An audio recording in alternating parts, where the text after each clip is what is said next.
د امریکا ځانګړی استازی زلمی خلیل پاکستان هیواد ته رسیدلی ده.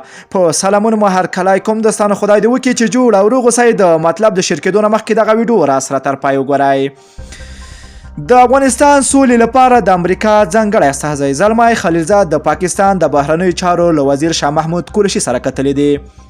په دغه کتنه کې دواړو لورو د افغان سولې په اړه د روانو هلو ځلو سیمهییزې او سولې او ثبات لپاره خبرې او اترې کړې دي. د پاکستان د بهرنیو چارو وزارت په اعلامیه کې راغلی چې خلیل قریشي ته په قطر کې د امریکایي او طالب استازو ترمنځ د خبرو په اړه معلومات ورکړل او د افغان سولې په بهیر کې د پاکستان رول ستایلی ده. شاه محمود قریشي ویلي چې د امریکا او طالبانو ترمنځ به د سولې تر تړون وروسته د افغانانو خپل منځني مذاکراتو ته لار هواره شي.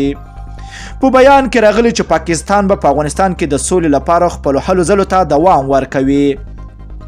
له قریشي سره تر لیدو وروسته خلیل د پاکستان پوځ له مشر جنرال قمر جاوید باجوا سره هم ولیدل او پر افغان سوله خبرې اترې وکړې. دا دواړه هیوادونه یو بل ته غله دي او کوشش کوي چې افغانستان کې خپلې ګټې وګوري، ځکه دوی او طالب چارواکي سولې ته نه رسیږي او هر یو خپلې ګټې لټوي. بلخوا د سولې په چارو کې د دولت وزیر له پخواني ولسمشر حامد کرزی سره کتلي. د سولې په چارو کې د دولت وزارت وایی له سیاسي مشرانو سره د سلا مشوره په دوام یې له پخواني ولسمشر سره کتلي او د سولې په برخه کې په وروستیو تحولاتو خبرې کړې.